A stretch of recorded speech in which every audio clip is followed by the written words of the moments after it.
Era só o que faltava acontecer no Vasco da Gama. Ameaças contra o presidente do Vasco no tocante a um suposto sequestro. A gente vai falar muito sobre essa questão. A Polícia Civil ontem recebeu uma denúncia anônima. Isso ganhou muita repercussão. Pedro Paulo veio a público para dar esclarecimentos. E eu vou dar a minha opinião aqui. Vou dar a minha opinião aqui forte, uma opinião que muitas pessoas não vão gostar. Mas esse é o Laureano. O Laureano tem o direito de opinar. E vou falar também aqui sobre a situação envolvendo processo de contratação no Vasco da Gama, porque uma coisa é uma coisa, outra coisa é outra coisa. Vou falar sobre o processo de contratação aqui no Vasco. O Vasco que agora foca no mercado alternativo, em jogador aí da Série B. E a gente vai falar muito também sobre o jogo de amanhã entre Vasco da Gama e CSA. O Diniz vai ser obrigado a fazer modificações na equipe vascaína. Peço a você que não é inscrito para você se inscrever no nosso canal. Pessoal, amanhã a gente tem um jogo importantíssimo contra a equipe do CSA. O Fernando Diniz, por conta de suspensão, vai ser obrigado a mexer na zaga do Vasco. O João Vitor não joga, o Vasco vai ter este reforço e, mediante isso, Fernando Diniz vai fazer alterações no sistema defensivo. A gente vai aguardar o período de treinamento aí pela manhã, para que na parte da tarde a gente traga para você o time vascaíno para essa peleja contra a equipe do CSA. Mas é um jogo que os nervos estão à flor da pele. É um jogo aí que, se o Vasco não vencer, tem um risco de dar merda muito grande em São Januário. E o seguinte, o CSA vem para cá como franco atirador. E o Vasco da Gama com total obrigação para poder vencer. Pênalti leva, o empate leva a penalidade máxima. Então, espero aí que o Vasco tenha sorte. O Vasco que nas últimas ocasiões aí levou para a penalidade máxima. Espero que o Vasco tenha sorte. Bom, sobre essa situação envolvendo reforço. Ontem, o Vasco da Gama conseguiu a liberação de 21 milhões. Agora não tem mais desculpa. O Vasco, mesmo que pouco, tem dinheiro em caixa para poder fazer as suas contratações. Ô, Laureano, mas 21 milhões é muito pouco. Cara, alguns clubes do Brasil não têm nem a metade desse dinheiro, como é o caso do Mirassol. Para você ter ideia, isso pagaria 4 folhas mensais de salário do Mirassol. Não vai dar para o Vasco fazer contratações de peso, não vai dar para o Vasco fazer compra de direitos econômicos, mas vai dar para o Vasco ir ao mercado. E o Vasco da Gama, diante dessa situação, já mapeia jogadores da Série B e de mercados alternativos, onde a nossa moeda é mais forte do que a moeda local.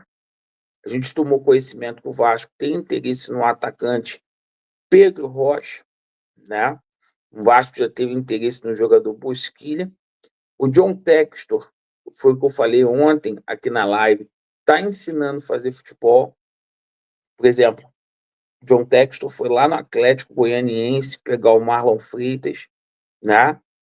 Então é assim, o scout tem que trabalhar bem.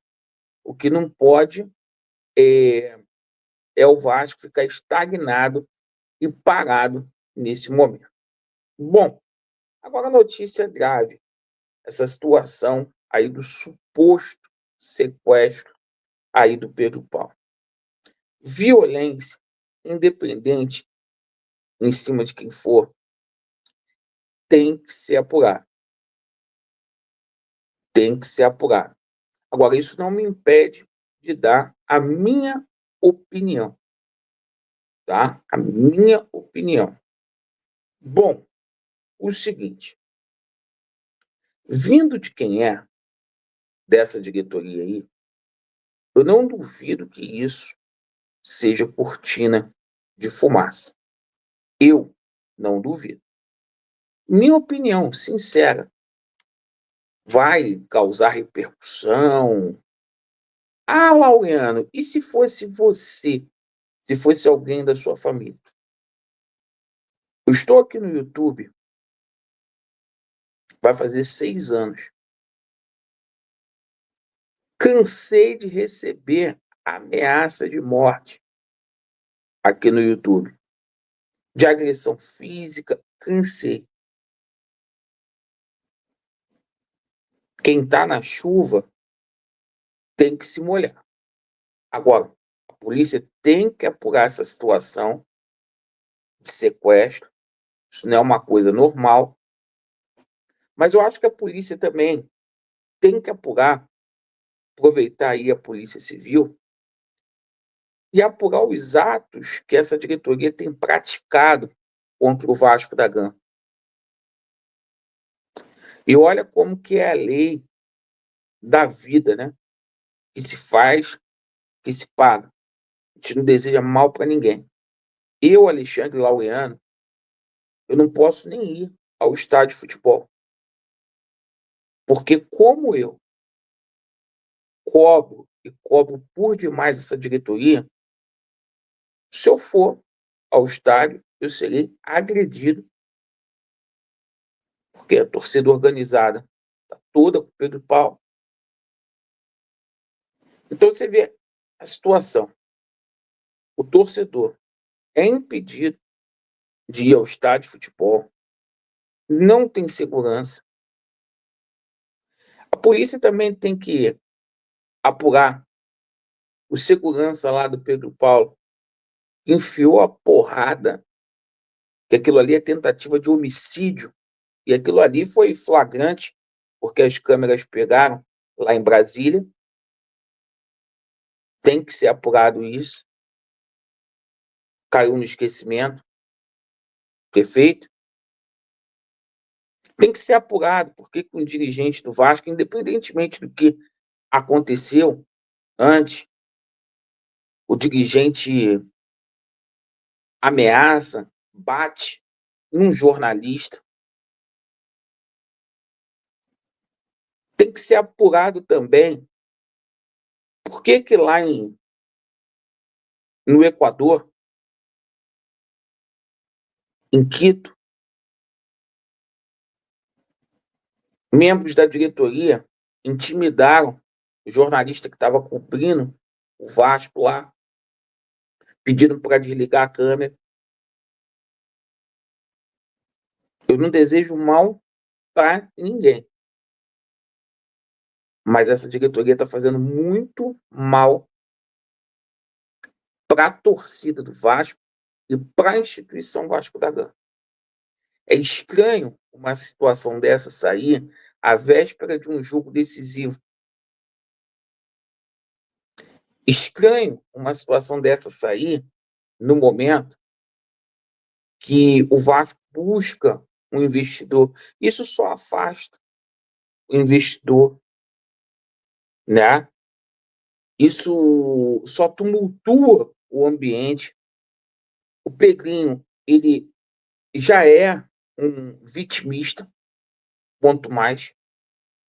E Diante dessa situação aí, nossa senhora. Agora, é estranho que o Eurico fez as cagadas dele, que ninguém é perfeito. Dinamite, nossa senhora, fez as cagadas dele. O Campelo fez muita cagada. O Salgado, então, nossa senhora.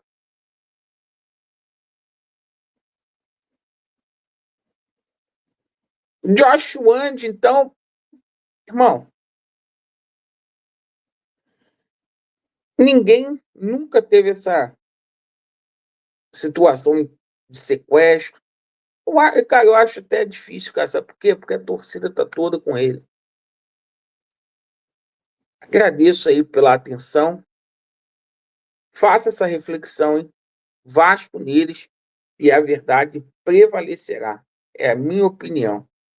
Valeu.